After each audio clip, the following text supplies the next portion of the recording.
Hey yogis, AO here. In this video, we explore my top 10 tips for teaching prenatal yoga. So whether you're instructing a weekly class or teaching a general population and think there might be a pregnant woman in your midst, hopefully this video will leave you feeling more prepared and empowered to meet your student and help adapt practice to their pregnancy. Let's jump on in. 1, 2, 3, 4. Yoga, prenatal, yoga, prenatal, yoga, prenatal. Say okay.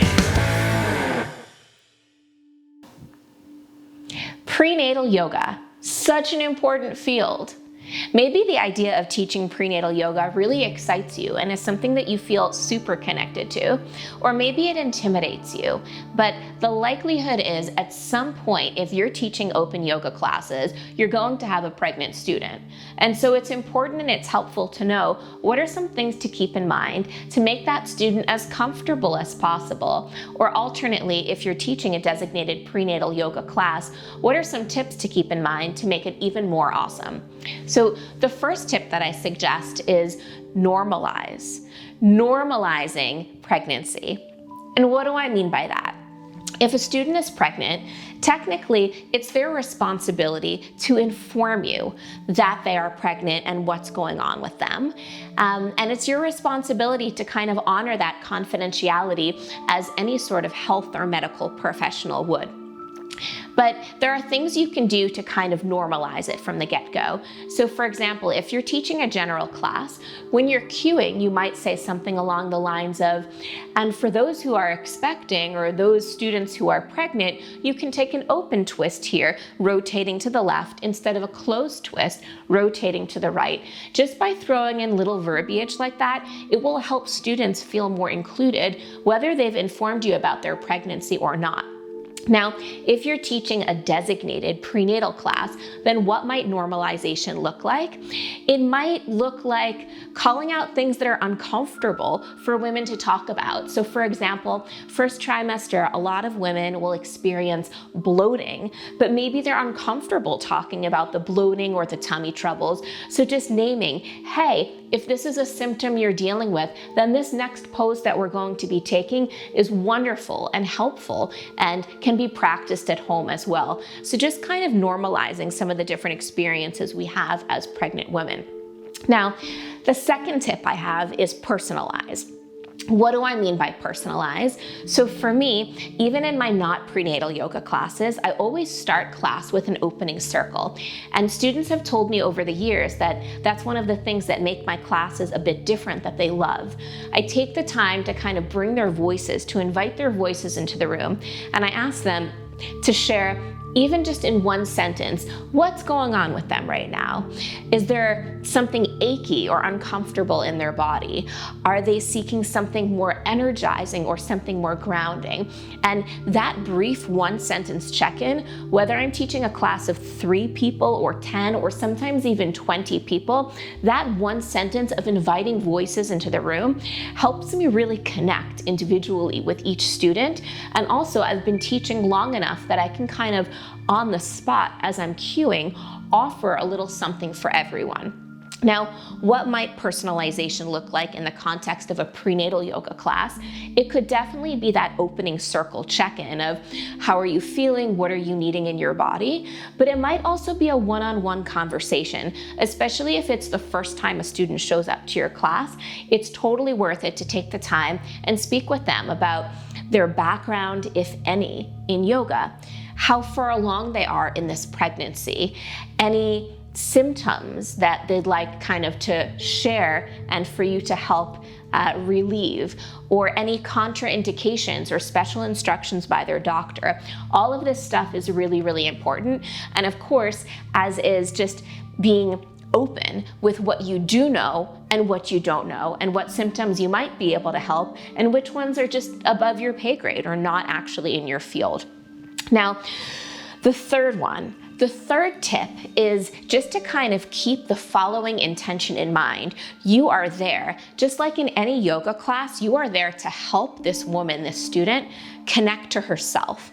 And it's important to remember that even though we might have all sorts of weird symptoms during pregnancy, like the morning sickness and nausea, fatigue, different aches, we're not sick. We're not unhealthy. Our body is literally performing a miracle, and it's doing something incredible. So as much as we're there for physical strengthening and physical symptom relief, part of our job as prenatal yoga instructors and part of the opportunity that we have is to reconnect the woman to herself, to remind her that she's still there. She's still exactly who she is, even if she feels like this process has kind of overtaken her body in some way. And to remind her that despite these symptoms, she's healthy. She's at the peak potentially of her health, of her life vitality and fertility. And those are really important things to keep in mind that we can kind of subtly layer and message through class. Now the fourth one is also an intention and kind of a thematic message of connecting with baby. So many of us live really, really busy day-to-day lives. And as prenatal yoga instructors, we are given the gift of just kind of holding space for this time of connection that the mother can start to develop with her child, with her baby. I know that for many moms, for many women, they're so busy running in their day-to-day lives that sometimes prenatal yoga is literally the only time or the designated time for bonding with the life inside. So even adding cueing like connecting with your baby, or as you round your spine into cat, letting your abdominal muscles, the walls of the abdomen, hug your baby, or in meditation, one hand on heart, one hand on tummy, and just think about all the messages of love and connection you're sending to your baby. All of these things are really, really powerful opportunities. Now, the fifth tip is what I call connecting with your inner nurturer and channeling your inner nurturer. So what does that mean? Some women might like to be physically touched and adjusted, and some women may not. And we always want to check in for consent and kind of respect everyone's personal boundaries and spaces. But what I've found is so often in pregnancy, we are being demanded to kind of step up into the provider role. We are providing for this child. We are supplying life force and nutrients for this child. We are emerging into the role of mama. Or if we have other children, we are emerging into the role of mama for one more human life. And it's so nice to be able, as a student in a prenatal yoga class, to just kind of release into this space of being nurtured and being held. I remember once I was going to be hosting a very big dinner party, and I was a little bit nervous about would there be enough food, and would there be the right food, and would everything come out okay? And a dear friend pulled me to the side and said, here's the secret to hosting a good dinner party. When there's a knock on the door and you open it, greet the person and let them feel how happy you are that they've chosen to join you. And that experience of authentic connection and joy and appreciation, that is what they'll remember more than whatever the menu was or however that particular dish did or didn't come out. So similarly, yeah, the poses that you choose in yoga, poses are important.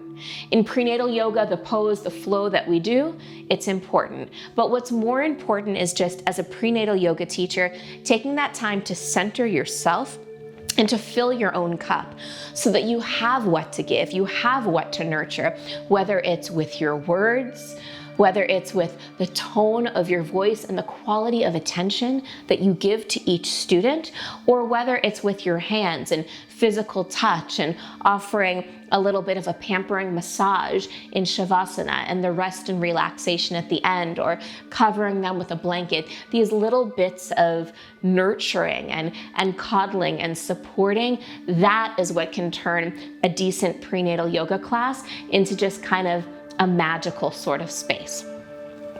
So the sixth tip that I have for prenatal yoga teachers is no matter what trimester your students are in, whether you have 1 student in your class or 15 students in your class, you can always focus on breath and meditation. And I don't know, I would almost say that you can never focus too much on breath, on guided meditation, visualizations, even a full third of the class, starting with anchoring in that breath in and out, and then closing even a full 8 minutes, 9 minutes of visualizing different parts of your body calming, releasing, opening, healing. These are so powerful and so helpful throughout pregnancy, and also as your students get closer to active labor and delivery. All right, seventh is physical modifications by principle. So I have an entire video on this that I encourage you to check out, but obviously when it comes to the poses that we choose, we want to keep several principles in mind for prenatal yoga, including to make space for baby by widening the legs and down dogs and forward folds and tabletops and anything like that. We always want to create open twists rather than closed twists or compression.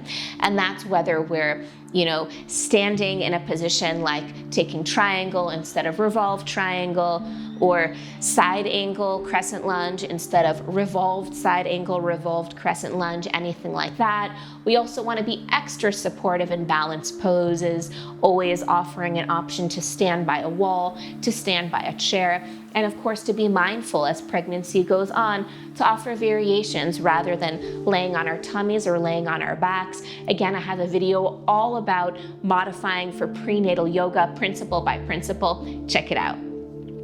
Okay, 3 more left, so 8. What's the 8th tip? Lots and lots of props. Now, when I'm teaching a regular yoga class, I'll admit I don't use props a lot. And a big part of that is intentional, that I don't want students to feel that they need it, that it's a crutch. I feel that the human body is so malleable and adaptable, and that poses themselves can be so well modified that I don't want students to need to rely on, oh, I can't practice this pose, or I can't practice at home because I don't have a block of my own, or I don't have a bolster of my own. Prenatal yoga, it's a little bit of a different story. While I still like the idea of just being able to grab a household pillow or blanket rather than needing to order a specialty product, it's a time where we want to offer our students and offer these women extra support. And that could be extra support in balance, standing next to a chair and a wall. That could be extra support in folding forward onto a block. That could be extra support in leaning backward onto a bolster that's propped up by cushions. So you can check out the props videos for different ideas, but whether it's during active practice or in Shavasana, placing a blanket or a cushion between the knees, having the woman lay on her side, maybe putting a blanket under the left side of the tummy, having a blanket under the head, just go crazy on props. If there's ever a time to go prop crazy, it's during prenatal yoga. So indulge and enjoy. Okay, the 9th one, Okay.